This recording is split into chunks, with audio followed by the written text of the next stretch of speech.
Suatu ketika, sejak usai salat zuhur sampai menjelang maghrib, Abu Nawas keliling Baghdad sambil membawa lampu penerang. Di setiap sudut rumah dia berhenti, celingak-celinguk kanan kiri, sambil tangannya yang membawa lampu minyak digoyang-goyangkan. Setelah itu dia kembali berjalan dengan lampu tetap di tangannya. Tingkah Abu Nawas ini tentu saja menggegerkan penghuni Baghdad. Bagaimana mungkin orang secerdas Abu Nawas berjalan di siang hari ketika sinar matahari menyorot tajam sambil membawa lampu?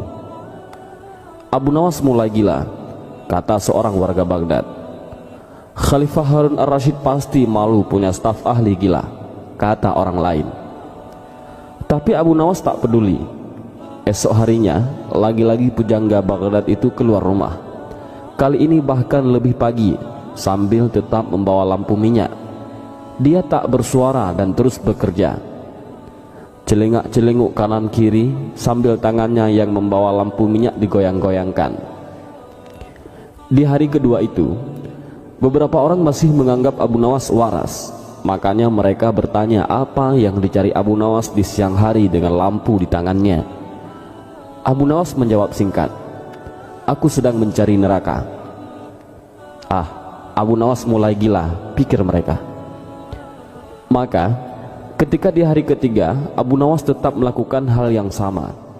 Celengak-celenguk kanan kiri di rumah orang sambil tangannya yang membawa lampu minyak digoyang-goyangkan. Orang-orang mulai tak sabar. Undang-undang Baghdad melarang orang gila berkeliaran. Berbahaya. Seseorang bisa membunuh orang lain dengan berpura-pura gila atau mengintip orang mandi dengan pura-pura gila. Karena itu, cerita selanjutnya mudah ditebak. Abu Nawas ditangkap lalu diserahkan ke istana.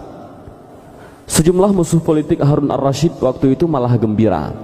Kegilaan Abu Nawas bisa mereka goreng untuk menyudutkan wibawa khalifah.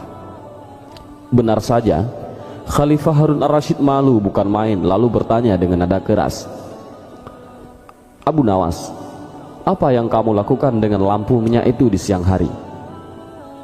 "Hamba mencari neraka, Paduka yang mulia." Jelas Abu Nawas lancar, tak ada tanda-tanda dia gila. "Kamu gila, Abu Nawas." "Sohih, kamu gila." "Tidak, Paduka, merekalah yang gila." "Siapa mereka?" tanya Khalifah. Abu Nawas lalu meminta orang-orang yang tadi menangkap dan menggiring dirinya menuju istana dikumpulkan di depan istana. Jumlahnya bahkan ribuan.